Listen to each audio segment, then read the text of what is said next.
Okay, we bring on Yme Bosma of the DOEN Foundation. Thank you, yeah. Welcome back to Ecosummit.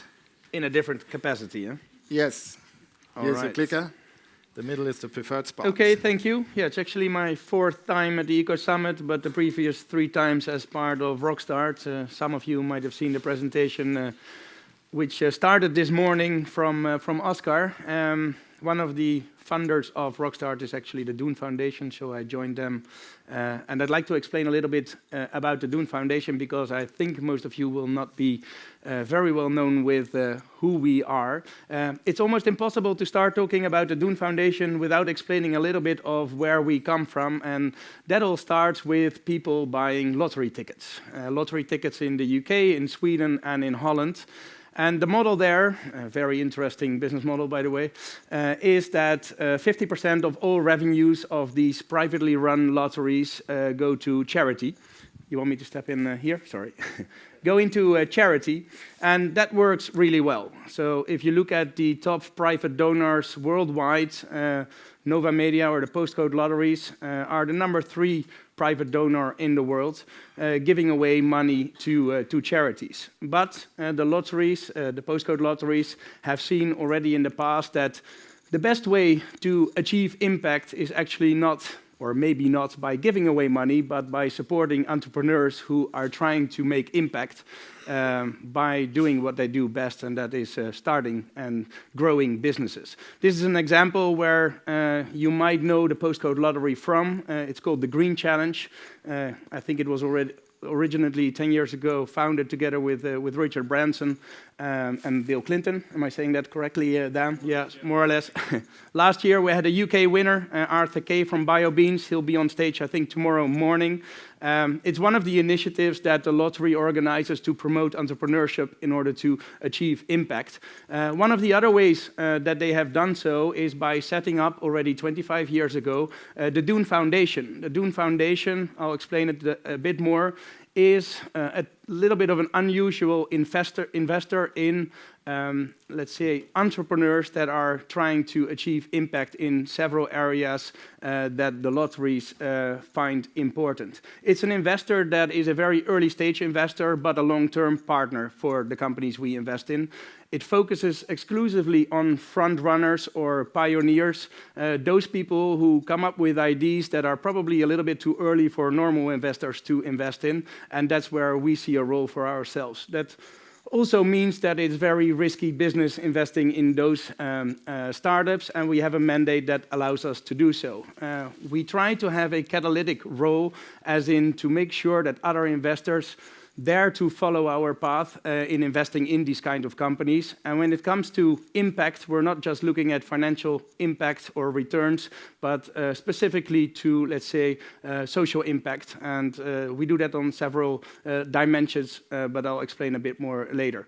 We currently have an active investment portfolio, if you want to call it like that, of about 800 projects and companies that we support financially. And if you look at it geographically and in terms of numbers, it somewhat works like this. Last year, as a snapshot, we invested 42 million euros. About a third of that is through grants to organizations and companies that are so early stage or so unclear in terms of business model that we often support them through grants, for instance. But we use loans as well, besides equity and fund-to-fund investments.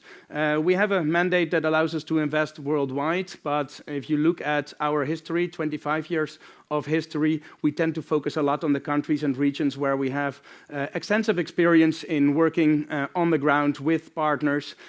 So that's why you see the big bulls in areas where we tend to invest on mostly. Well, the best way, I think, to describe what we invest in is by showing you a bit, some of the portfolio companies, and that will hopefully give you an idea of whether there is a fit between whatever you start your startup is working on, and us. So starting at the sustainability or sustainable and new economy theme, I'd like to give a few examples of companies that you might or might not know that we have invested in. Bundles, they were on stage, I think, last year here in London as well, trying to get the most sustainable washing machines in your house without actually having to buy them by offering a pay-as-you-go model. Black Bear, a company upcycling carbon black from used tires, a very dirty business, but they're trying to do something good with it. We have been long involved in the microfinance business all over the world. ProCredit Bank is a good example of that. Actually, an industry that is so mature right now that we have decided to sort of get out of that industry because we don't see a role of us as an impact investor in that industry anymore. Ecovative, literally growing materials from the roots of mushrooms. I think also a Green Challenge winner in the past, but also a company we have invested in. 3D hubs, very different, building a network of tens of thousands of 3D printers all over the world, allowing you to produce or manufacture stuff with your neighbors without actually having to have your own 3D printer. We like these kinds of models that sort of are transforming value chains, and 3D hubs is a good example of that. If you look at the green economy theme, there's closer to home for most of you, a couple of interesting companies we have invested in. A couple of weeks ago, Barack Obama visited the company of Shibani, who's in the audience right here, M-Kopa. I think I can say it's one of the hottest startups in Africa. 600 people working there already. We were actually the first investor in this company. They have a model where they are trying to get electricity, renewably generated, distributed electricity in homes of people by using a very innovative financing model as well. So making sure people can afford having electricity generated in the right way at their homes. But a good example of the type of investment we love to make, very early stage, and if it's successful, yeah, fantastic example, even Barack Obama visiting it. The New Motion, I think it's the largest supplier of charging stations for EVs in Europe. Also an example of a company where we started investing in very early stage, already quite a few years ago when this whole industry was about to start moving. That's where we see a role for ourselves in making things happen, starting the whole transformation in this context. They recently closed a financing round of, I think, about 7.5 million euros that allows them to expand also in the UK, for instance. They're currently active in Germany and primarily in Holland with about 20,000 charging stations for EVs. Celco, for those of you familiar with India and distributed solar energy, this is both a company and an institute in many ways. I think M-Kopa was sort of even started from there. It's the prime example of how to make sure people get access to energy in ways that were previously impossible. So we've been a long-term supporter of that company and foundation or institute as well. A very different industry, closer to home in Holland, is a company that is trying to make sure we use less energy by insulating homes. But the way they do it is not by having yet another new technique, but by being innovative in the way they sell and market their services. And they're doing so, I think Termundo, for instance, in Germany, is a good example of a vertically integrated company trying to really excel in a specific part of energy efficiency. And this company called Nederland Isoleert, a very typical Dutch name, sorry. So doing that in Holland.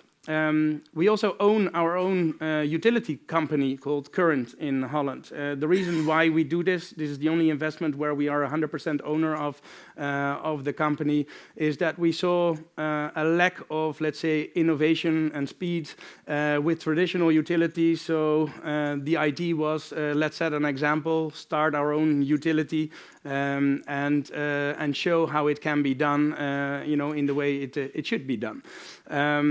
Intivation, some of you might be familiar with the Waka Waka, let's say, little solar lights that are distributed in especially those types of events where light is needed and not accessible. We have invested in a company that builds these little components that allow for very efficient solar charging of devices. That could be a light, but it can be anything. They create the components for those kind of things. Bleeve, a marketplace, has also been on stage in Berlin at the Ecosummit, a marketplace that connects installers and consumers with a desire to make their homes energy neutral. Also a good example of a clean web company that we support. Closer to home for those from the UK is Bbox, a company selling solar and battery solutions, also primarily in Africa, with the distinction that this is also an example of the Internet of Things technology that is about to impact these kinds of companies. All of their equipment, when installed, is monitored remotely and controlled remotely, which allows both, easier maintenance but also new revenue models. Another program that is not as relevant to this audience is what we call the socially inclusive economy, where we help people with, let's say, difficulties in getting a normal job to get a job in a way that is sustainable as well. 15, the restaurant format owned by Jamie Oliver, also has a presence in Amsterdam. We invested in that. People work there who would otherwise have difficulty to find a job. We do the same. We have our own pub in Amsterdam called De Praal. If you ever in Amsterdam and are looking for a beer, make sure to visit it.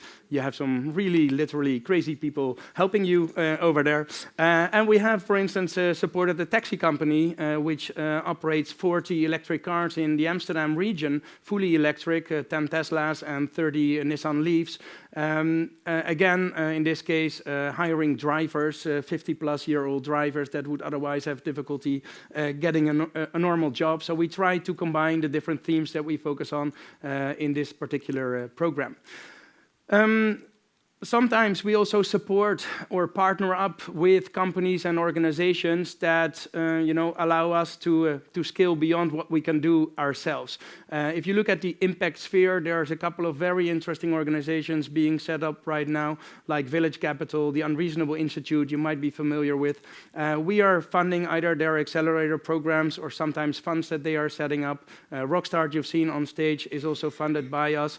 These kind of companies and organizations give us access to pipeline of interesting startup companies all over the world.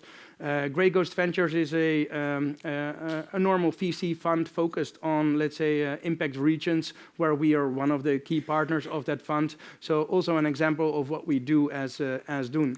Now, if you feel there might be a fit between whatever you are doing, either as an investor or as an entrepreneur, and us as DOEN Foundation, make sure to either contact me or my colleague Dan, who will be on stage later as well, or check out the website to see how we could possibly work together. So thanks for your attention, and hope to talk to you later.